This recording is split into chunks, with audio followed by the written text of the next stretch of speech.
മഹത്വം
പരമദിവ്യകാരുണ്യത്തിന് ആരാധനയും സ്തുതിയും പുകഴ്ചയും ഉണ്ടായിരിക്കട്ടെ. അപ്പൊ അച്ഛൻ പറഞ്ഞു വന്നത് എന്താ വെച്ചാൽ ഓരോ വചനത്തിനും രണ്ട് അനുഭവ തലങ്ങളുണ്ടെന്നാ പറഞ്ഞത്.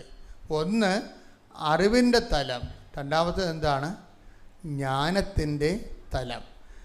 കർത്താവുമായിട്ട് റിലേഷൻ ഓൾറെഡി സഡൻ ഒറ്റത്തവണ ഇങ്ങനെ ഉള്ള റിലേഷൻസ് അല്ല, അത് കണ്ടിന്യൂ റിലേഷനാണ്. ദൈവമായിട്ടൊരു കണ്ടിന്യൂ റിലേഷന് തയ്യാറായ ആളാണ് മാത്രമാണ് ഇതെല്ലാം എഫിക്കസ് ആകണത്, നമ്മുടെ വിഷയങ്ങളെല്ലാം.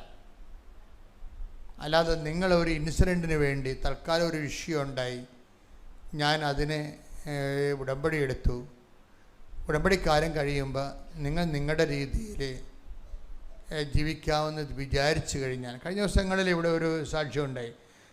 നീതു എന്നും പറഞ്ഞ് ഒരു മോളുടെ സാക്ഷ്യമാണ്. നീതു എൻ്റെ സാക്ഷി ഞാനിപ്പോൾ പറയാൻ കാര്യം, അവൾ ഇവിടെ എവിടെയോ താമസിക്കുന്നവരാണ്, അയൽവാസിയാണ്, നോൺ ക്രിസ്ത്യനാ.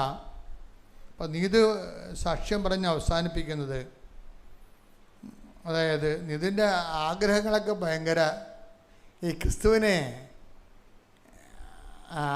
നമുക്കറിയാവില്ല, ആദ്യ കാലങ്ങളിൽ നമ്മുടെ കുഞ്ഞുങ്ങളാകുമ്പോൾ കർത്താവ് നമ്മൾ കുഞ്ഞുങ്ങളോടെല്ലാം കുഞ്ഞുങ്ങളെ പാല് തേക്കുമ്പോൾ അമ്മ അമ്മിഞ്ചെന്ന് പറയുമ്പോൾ നിങ്ങൾ പറയുവാ നീ പോയി ജോലി എടുക്കാൻ പറയുവാ? ഇല്ലേ, അതൊക്കെ അമ്മിഞ്ഞ പാലെടുത്ത് കൊടുക്കും, അത്രേ ഉള്ളൂ. അതുപോലെ ഫ്രഷ് കമേഴ്സിന് എല്ലാം വലിയ ലേബറൊന്നും കൂടാതെ കർത്താവ് അനുഗ്രഹം തരും. അപ്പം നിങ്ങൾ ഓർക്കരുത്, അതൊരു ബാല്യകാലത്ത് ചെയ്യണ കാര്യങ്ങളാണത്.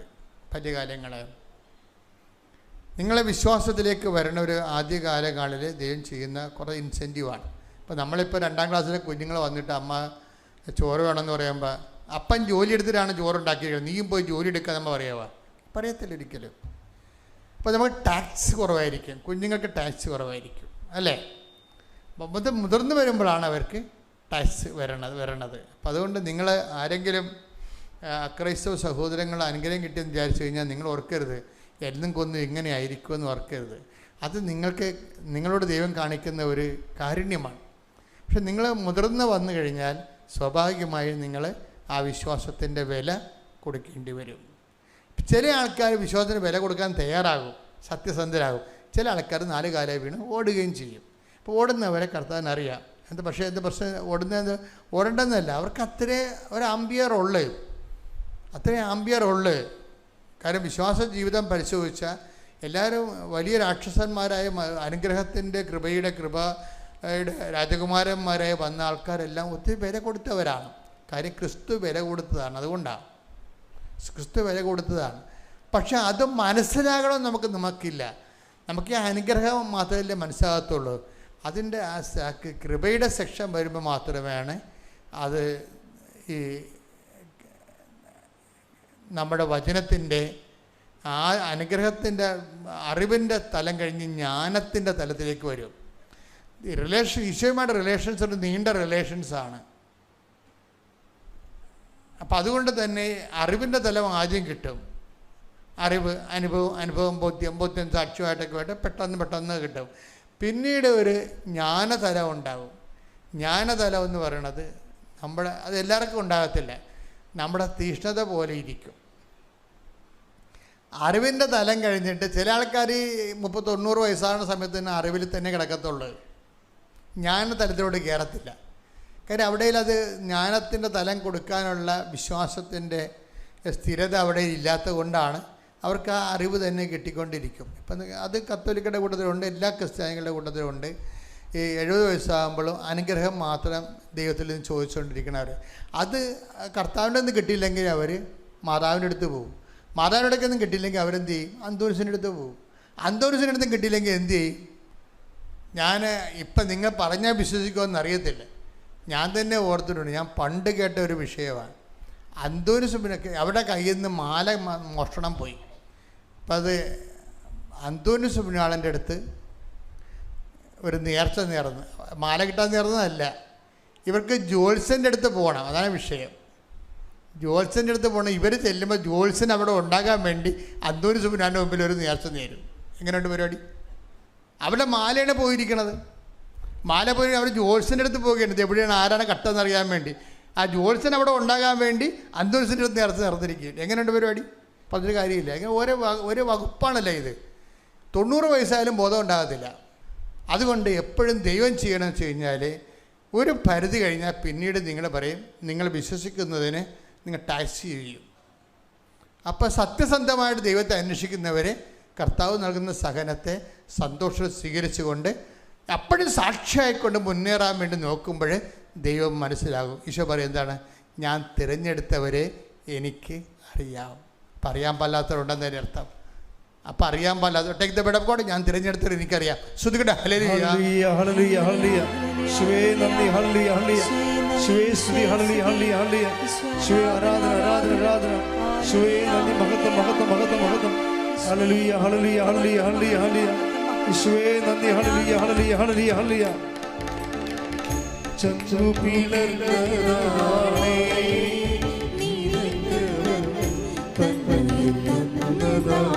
ഒരുമിച്ച് പാടുക. ചന്ദ്രു പിളർന്നതാണേ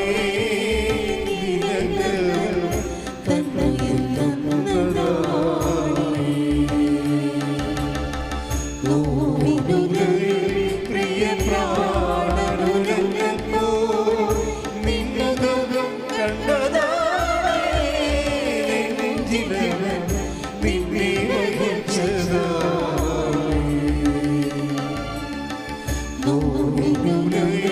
പ്രിയ പ്രാണനുരഞ്ഞപ്പോ നിന്നുകം കണ്ടതാണേ നെഞ്ചിലവൻ നിന്നെ വഹിച്ചതാ. ചന്ദ്രു പിളർന്നതാണേ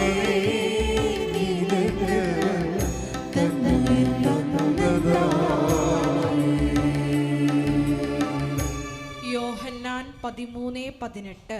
യോഹന്നാൻ 13:18. ഞാൻ തിരഞ്ഞെടുത്തവരെ എനിക്കറിയാം.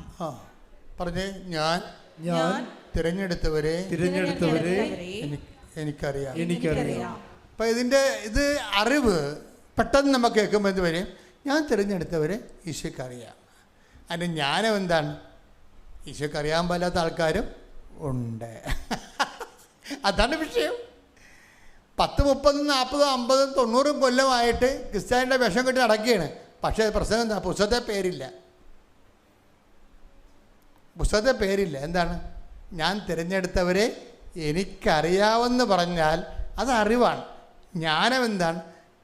കുറേ ആൾക്കാരെ കർത്താവിനെ അറിയത്തില്ലെന്ന് പറയും. ആരാണ് അറിയാത്തത്? പ്രഭോ ഞങ്ങൾക്കും വാതിൽ തുറന്നു തരണമേ എന്ന് പറയുമ്പോൾ എന്താ പറയണത്? നിങ്ങൾ എവിടെയെന്ന് വന്നതെന്ന് എനിക്ക് ശ്രുതികട്ടെ ഹല്ലേലൂയ. ചങ്ക് പിളർന്നതാണ്. ശ്രുതികട്ടെ ഹല്ലേലൂയ. ചന്ദ്രു പിളർന്നതാണേ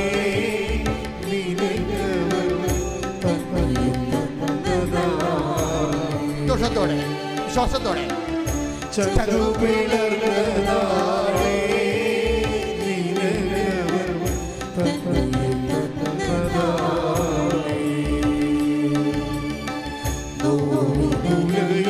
പ്രിയ പ്രാണനുരഞ്ഞപ്പോ നിന്നുകം കണ്ടതാണേ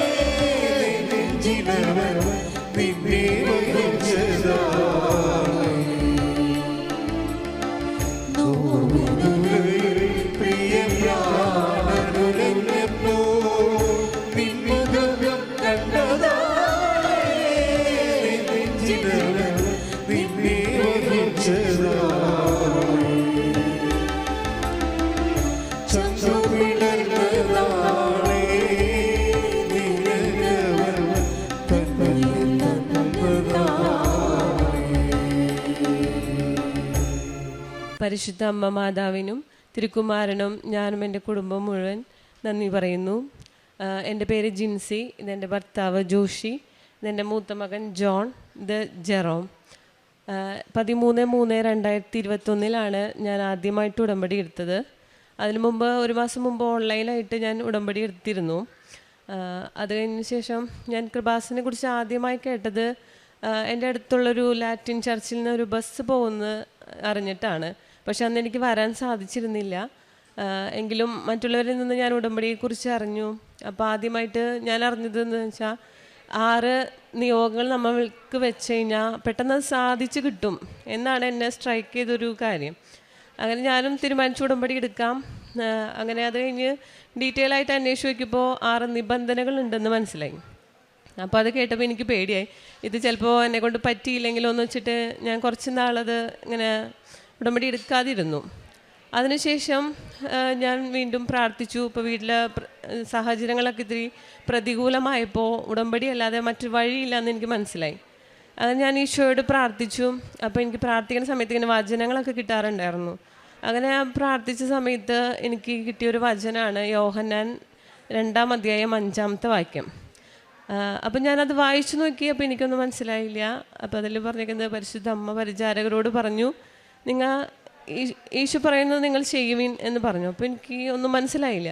ഞാൻ വീണ്ടും വായിച്ചു നോക്കി, അധ്യായം മുഴുവൻ വായിച്ചു. അത് കഴിഞ്ഞപ്പോൾ ഞാൻ വിചാരിച്ചു ചിലപ്പോൾ ഈശോ ഉടമ്പടി എടുക്കാനായിരിക്കും എന്നോട് പറയുന്നതെന്ന് വിചാരിച്ച് ഞാൻ അന്ന് ഓൺലൈനിൽ സെർച്ച് ചെയ്തു. അങ്ങനെ ഉടമ്പടിയുടെ നിബന്ധനകളും കാര്യങ്ങളൊക്കെ വായിച്ചു നോക്കിയപ്പോഴാണ് എനിക്ക് മനസ്സിലായത് ഉടമ്പടിയിലെ ഏറ്റവും മെയിനായിട്ടുള്ള വചനം എന്ന് പറയുന്നത് അമ്മ ഈശോ പറയുന്നത് പോലെ ചെയ്യാനാണെന്ന്. അപ്പോൾ എനിക്ക് ധൈര്യമായി. അങ്ങനെ ഞാൻ ഉടമ്പടി എടുത്ത് പിറ്റേ മാസം ഇവിടെ വന്ന് തീർത്ഥാടന ഉടമ്പടി എടുത്തു. അതിനുശേഷം ഞങ്ങൾ പ്രാർത്ഥനയൊക്കെ ആരംഭിച്ചു, എല്ലാം നല്ലപോലെ ചെയ്തു.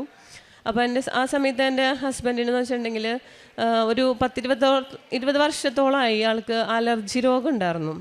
അലർജി എന്ന് വെച്ചിട്ടുണ്ടെങ്കിൽ തുമ്മലും ജലദോഷം, ഡെയിലി എല്ലാ സമയവും ജലദോഷമായിരുന്നു. ഒരു വ്യത്യാസം, കുറേ മരുന്നുകളൊക്കെ കഴിച്ചെങ്കിലും ഒരു വ്യത്യാസം ഉണ്ടായിരുന്നില്ല. അപ്പോൾ സ്ഥിരമായിട്ട് നെയ്സൽ ഡ്രോപ്പ് ആൾ ഉപയോഗിക്കുമായിരുന്നു. അപ്പോൾ അങ്ങനെ നെയ്സൽ ഡ്രോപ്പ് ഉപയോഗിച്ച് അവസാനം ആൾക്ക് മൂക്കിൽ നിന്ന് ബ്ലഡ് വരെ വന്നു തുടങ്ങി. അങ്ങനെ ഞാൻ ഉടമ്പടി എടുത്തതിന് ശേഷം എല്ലാ ദിവസവും ഞങ്ങൾ പ്രാർത്ഥനയ്ക്ക് ശേഷം അത് മൂക്കിൽ പുരട്ടി പ്രാർത്ഥിച്ചിരുന്നു. അങ്ങനെ പ്രാർത്ഥിച്ചൊരു 2 ആഴ്ചത്തോളം കഴിഞ്ഞപ്പോഴേക്കും ആളുടെ ആ അസ്വസ്ഥതകളൊക്കെ മാറി തുടങ്ങി. അപ്പം ഞങ്ങൾക്കത് മനസ്സിലായിരുന്നില്ല. പിന്നെ പെട്ടെന്ന് ഒരു ദിവസം ചോദിച്ചപ്പോഴാണ് ആളും ഇങ്ങനെ നോക്കുന്നത്, മാറിയല്ലോ എന്ന്. അങ്ങനെ അത് പിന്നെ പൂർണ്ണമായിട്ട് അതിന് സൗഖ്യം ലഭിച്ചു. പിന്നീട് ഒരിക്കലും അത് വന്നിട്ടില്ല. പിന്നീട് 2ാമതായിട്ടെന്ന് വെച്ചിട്ടുണ്ടെങ്കിൽ ഞങ്ങളുടെ ജീവിതം തന്നെ മാറ്റിമറിക്കുന്നൊരു സംഭവമായിരുന്നു. അതായത് ഞാൻ ഒരു 6 മാസം പ്രഗ്നൻ്റ് ആയിട്ടിരിക്കുന്ന സമയത്ത് എൻ്റെ ഹസ്ബൻഡിന് ഒരു ആക്സിഡൻറ്റ് സംഭവിച്ചു. ഞങ്ങൾ തൃശ്ശൂർ കൊടുങ്ങല്ലൂർ റൂട്ടിൽ കോമ്പാറെന്ന് പറഞ്ഞ സ്ഥലത്ത് വെച്ചായിരുന്നു ആക്സിഡൻറ്റ് പറ്റിയിരുന്നത്. അപ്പോൾ ആൾ സ്കൂട്ടറിൽ ജോലി കഴിഞ്ഞ് വരികയായിരുന്നു. വരുന്ന സമയത്ത് ഒരു പിക്കപ്പ് വാൻ വന്ന് ഇടിച്ചു. അവിടുന്ന് കോമ്പാറ എന്ന് പറഞ്ഞ സ്ഥലത്താണ്. അപ്പോൾ ഇവിടെ തൊട്ടടുത്ത് കോഓപ്പറേറ്റീവ് ഹോസ്പിറ്റലുണ്ട്. അപ്പോൾ ഇടിച്ച വണ്ടിക്കാരൻ ആളെ ഹോസ്പിറ്റലിലേക്ക് ആക്കി. അപ്പോൾ ഞാനൊരു 7 മണി സമയത്ത് വിളിച്ചപ്പോൾ ആൾ ജോലി കഴിഞ്ഞ് ഇറങ്ങാമെന്ന് പറഞ്ഞു. അപ്പോൾ മാക്സിമം ഒരു 8 മണിക്ക് വീട്ടിലെത്തേണ്ട ആളായിരുന്നു. ഒരു 8:30 ആയിട്ടും ഞാൻ വിളിച്ചു, കോളൊന്നും എടുക്കുന്നില്ല ആരും. അങ്ങനെ ഒരു ഏകദേശം ഒരു 9 മണി കഴിഞ്ഞ സമയത്ത് ഒരു ആൾ കോൾ അറ്റൻഡ് ചെയ്തു. അപ്പോൾ എന്നോട് പറഞ്ഞു, മോൾ ആരാ വിളിക്കണേന്ന് ചോദിച്ചു. അപ്പോൾ ഞാൻ പറഞ്ഞു വൈഫാണ്. ഞാൻ ചോദിച്ചു ചേട്ടൻ്റെ ഫോണല്ലേ ഇത്, നിങ്ങൾ ആരാന്ന് ചോദിച്ചപ്പോൾ പറഞ്ഞു കോഓപ്പറേറ്റീവ് ഹോസ്പിറ്റലിലെ PRO ആണ് സംസാരിക്കുന്നത് പറഞ്ഞു. അപ്പം ഞാൻ പെട്ടെന്ന് പേടിച്ചു. അപ്പോൾ എന്നോട് ചോദിച്ചു, മോള് പേടിക്കൊന്നും വേണ്ട, ചേട്ടനൊരു പതുക്കെ ഒരു ചെറിയൊരു ആക്സിഡൻറ്റ് പറ്റിയതാണ്, വണ്ടിയൊന്നും മറിഞ്ഞു, വേറെ കുഴപ്പമൊന്നുമില്ല, ആളിപ്പോൾ ഹോസ്പിറ്റലുണ്ട്, മോള് വീട്ടിൽ ആരെങ്കിലും ഉണ്ടെങ്കിൽ വരാൻ പറഞ്ഞാൽ മതി എന്ന് പറഞ്ഞു. ആ സമയത്ത് പെട്ടെന്ന് എനിക്ക് ടെൻഷൻ വന്നെങ്കിലും എൻ്റെ മനസ്സിൽ വന്നൊരു ചിത്രം എന്ന് പറയുന്നത് ആളൊരു കല്ലിൽ തട്ടിയിട്ട് വണ്ടി മറിഞ്ഞു കിടക്കുന്ന ഒരു ചിത്രമാണ് എൻ്റെ മനസ്സിൽ വന്നത്. അപ്പോൾ വേറെ വണ്ടി ഇടിച്ചതാണെന്നോ ഒന്നും എൻ്റെ മനസ്സിൽ വന്നില്ല. അപ്പോൾ എനിക്ക് പേടി ഉണ്ടായിരുന്നെങ്കിൽ പോലും എൻ്റെ ഉള്ളിൽ ടെൻഷനില്ല.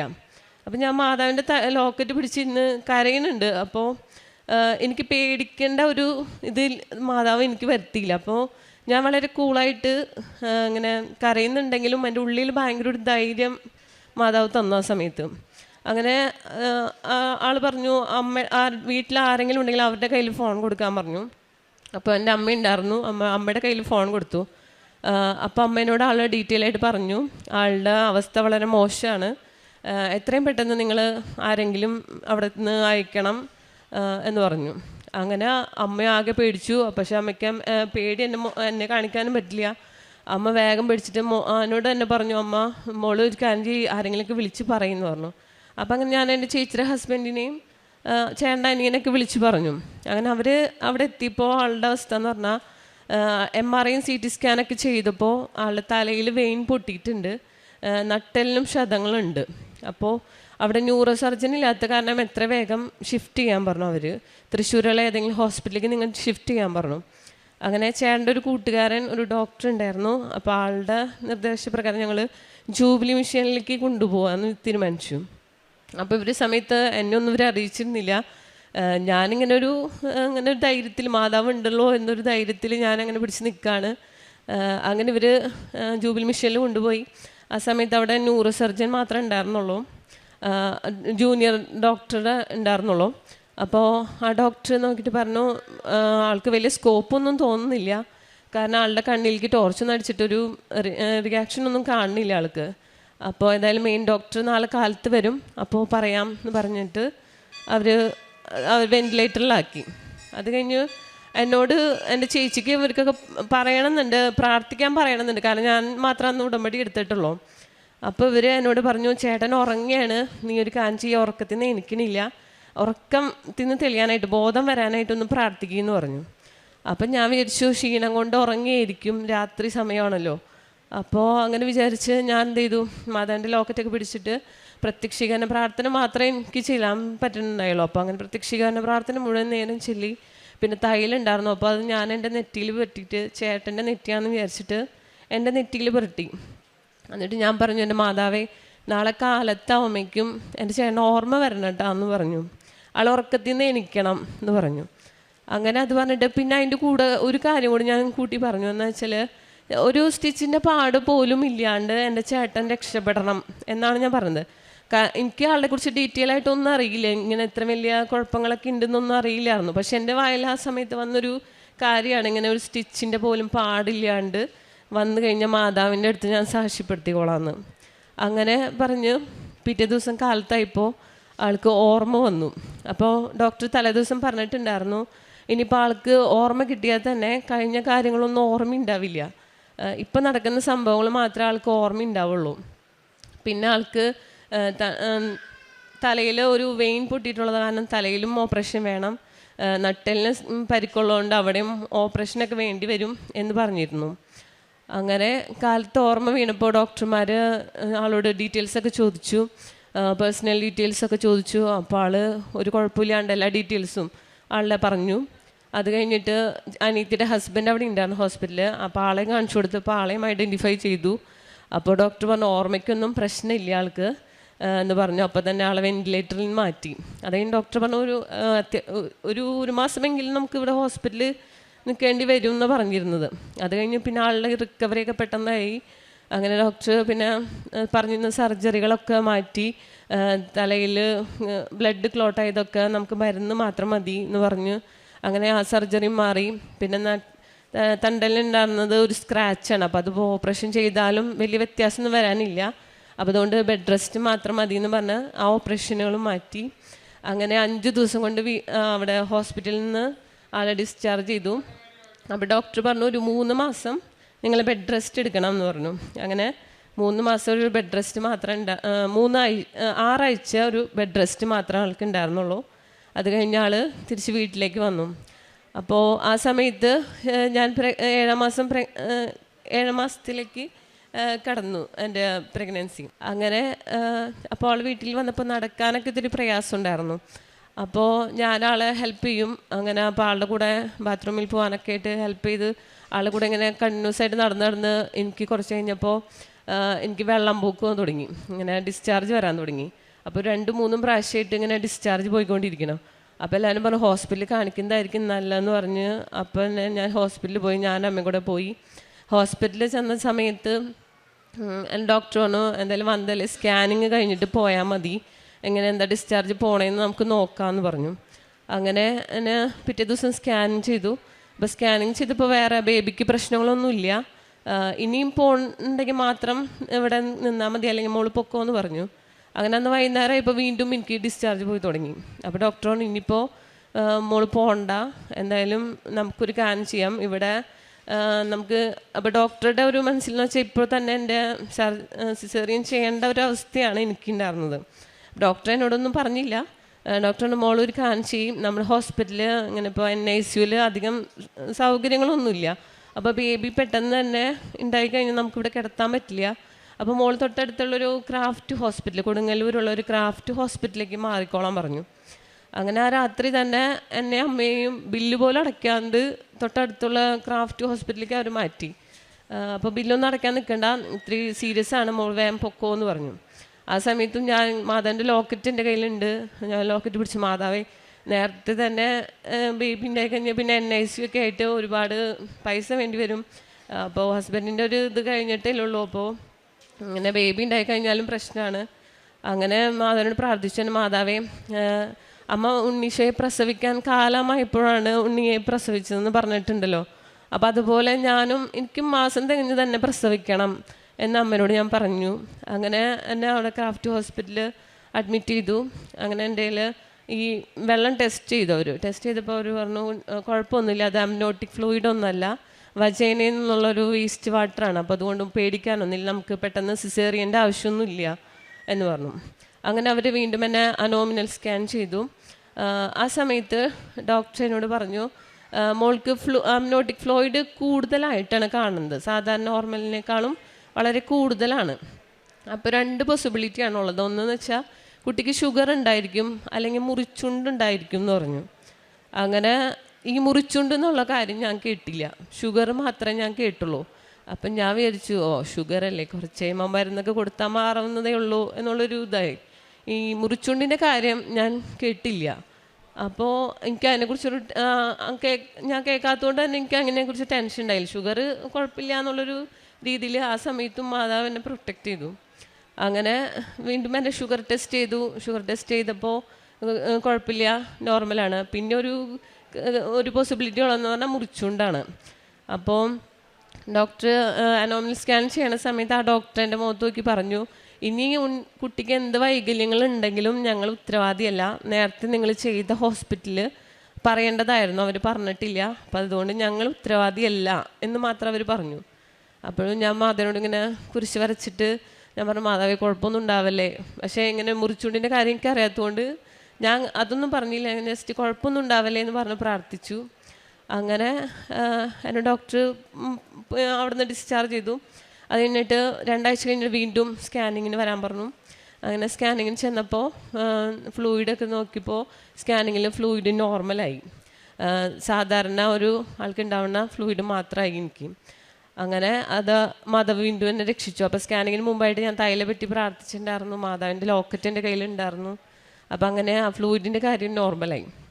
അത് കഴിഞ്ഞ് ഡോക്ടർ പറഞ്ഞു ഇനിയിപ്പോൾ എന്തായാലും എൻ്റെ വയറിൻ്റെ മസിലുകളൊക്കെ ലൂസായിരുന്നുകൊണ്ട് എനിക്ക് ഒരുപാട് വയറുണ്ടായിരുന്നു. അപ്പോൾ എന്നോട് പറഞ്ഞു ഒരു കുക്കറിൻ്റെ വെയിറ്റ് പോലും എടുക്കരുത്, കാരണം ഈ ഫ്ലൂയിഡ് എപ്പോൾ വേണമെങ്കിലും ബ്രേക്ക് ആവാനുള്ള സാധ്യതയുണ്ടെന്ന് പറഞ്ഞു. അങ്ങനെ 2 ആഴ്ച കഴിഞ്ഞ് ഡോക്ടർ എന്നോട് 37ാമത്തെ ആഴ്ച ഫസ്റ്റിൽ തന്നെ നമുക്ക് സിസേറിയൻ ചെയ്യാമെന്ന് പറഞ്ഞു. അങ്ങനെ 37ാമത്തെ ആഴ്ച ഞങ്ങൾ ചെന്ന സമയത്ത് അന്ന് കോവിഡ് സമയമായിരുന്നു. അപ്പോൾ ഞങ്ങൾ RT-PCR ചെയ്തിരുന്നു. അപ്പോൾ അതിൻ്റെ റിസൾട്ട് പിറ്റേ ദിവസം വരുള്ളൂ. അപ്പോൾ ആ റിസൾട്ട് വന്നപ്പോൾ എനിക്കും അമ്മയ്ക്കും കൊറോണ പോസിറ്റീവ്. അപ്പോൾ ഡോക്ടർ പറഞ്ഞു അഡ്മിറ്റ് ചെയ്യാൻ പറ്റില്ല, സിസേറിയൻ ചെയ്യാൻ പറ്റില്ല, ഒരാഴ്ചയും കൂടെ വെയിറ്റ് ചെയ്യാൻ പറഞ്ഞു. അങ്ങനെ വീണ്ടും ഒരാഴ്ച കഴിഞ്ഞു, 38ാമത്തെ ആഴ്ച. അപ്പോൾ ഞാൻ മാതാവിനോട് പറഞ്ഞ പോലെ തന്നെ പ്രസവിക്കാൻ സമയമായപ്പോൾ തന്നെ 38 ആഴ്ചയും തികഞ്ഞിട്ട് തന്നെയാണ് എന്നെ അഡ്മിറ്റ് ചെയ്തു. ഞാൻ പ്രസവിച്ചു. അങ്ങനെ ഞാൻ പറഞ്ഞിരുന്നു ഉണ്ണിക്ക് 3 കിലോ വെയിറ്റ് വേണമെന്ന്. അതുപോലെ ഉണ്ണിക്ക് 3 കിലോ വെയിറ്റോട് കൂടി തന്നെയാണ് അവൻ പ്രസവിച്ചത്. പിന്നെ എൻ്റെ മൂത്ത മകന് അവന് സംസാരം ക്ലിയർ അല്ലായിരുന്നു. അപ്പോൾ നാവിൻ്റെ അടിയിൽ ഒരു കെട്ടുണ്ടായിരുന്നു. അപ്പോൾ ഒരു ഡെൻ്റൽ ചെക്കപ്പിലാണെന്ന് മനസ്സിലായത്. അപ്പോൾ അതിന് മുമ്പ് ഞാൻ അങ്ങനെ തൈലം പറ്റി പ്രാർത്ഥിച്ചിരുന്നു അവൻ്റെ സംസാരം ക്ലിയർ ആവാനായിട്ട്. അങ്ങനെ അതും ഒരു ഓപ്പറേഷൻ വേണ്ടി വരുമെന്ന് പറഞ്ഞിരുന്നതാണ്. അതും ഇല്ലാതെ മാതാവ് രക്ഷിച്ചു. അങ്ങനെ ഞങ്ങളുടെ കുടുംബത്തിന് മാതാവ് തന്ന അനുഗ്രഹങ്ങൾക്കൊക്കെ നന്ദി പറയുന്നു. പിന്നെ ആത്മീയമായിട്ട് ഞങ്ങളുടെ ജീവിതത്തിലുണ്ടായെന്ന് വെച്ചിട്ടുണ്ടെങ്കിൽ പള്ളി അടുത്തായിരുന്നെങ്കിലും ഞാൻ പലപ്പോഴും കുർബാനയൊക്കെ മുടക്കുമായിരുന്നു. പക്ഷേ ഈ ഉടമ്പടിയിൽ വന്ന ശേഷം അതെൻ്റെ ഉത്തരവാദിത്വമാണ്. ഞാൻ എൻ്റെ ദൈവത്തോട് കൊടുത്തേക്കണ ഒരു ഇതാണെന്നുള്ളൊരു രീതിയിൽ ഞാൻ എല്ലാ ദിവസവും മുടങ്ങാണ്ട് തന്നെ എനിക്ക് പോകാൻ ഇപ്പോൾ പറ്റുന്നുണ്ട്. അതുപോലെ കുടുംബ പ്രാർത്ഥനയായാലും കുമ്പസാരായാലും ഒക്കെ ഒരുപാട് വളർച്ച ഞങ്ങൾക്ക് വന്നിട്ടുണ്ട്. പിന്നെ ഞങ്ങളുടെ കാരുണ്യ പ്രവൃത്തി എന്ന് വെച്ചിട്ടുണ്ടെങ്കിൽ ഞങ്ങൾ അനാഥാലയത്തിൽ പോവും, അവിടെ അമ്മമാരൊക്കെ ശുശ്രൂഷിക്കും. ഈശോയെ അറിയാത്ത അമ്മമാർക്കൊക്കെ അവരെ ഈശോയെക്കുറിച്ച് പറഞ്ഞു കൊടുക്കും. പിന്നെ ഓരോ വീടുകളിലേക്ക് ഞങ്ങളിങ്ങനെ ഓരോ മാസത്തേക്കുള്ള സാധനങ്ങളൊക്കെ വാങ്ങിച്ചു കൊടുക്കാറുണ്ട്. പിന്നെ പ്രേക്ഷിത പ്രവർത്തനമായിട്ട് ഇവിടെ നിന്ന് കിട്ടുന്ന പത്രമൊക്കെ ഞങ്ങൾ ആദ്യമൊക്കെ മഴയുണ്ടായിരുന്നെങ്കിലും ഇപ്പോൾ ബസ് സ്റ്റാൻഡുകളിലും മറ്റേ ചുമട്ട് തൊഴിലാളികളുടെ അടുത്തും ഓട്ടോറിക്ഷ സ്റ്റാൻഡിലും വീടുകളിലും എല്ലാ സ്ഥലത്തും ഞങ്ങൾ കൊണ്ടു കൊടുക്കാറുണ്ട്. ഇത്രയൊക്കെയാണ് ഞങ്ങളുടെ ജീവിതത്തിൽ ഉണ്ടായ മാറ്റങ്ങൾ. അമ്മ മാതാവിന് ഈശോയ്ക്കും ഒരുപാട് നന്ദി പറയുന്നു.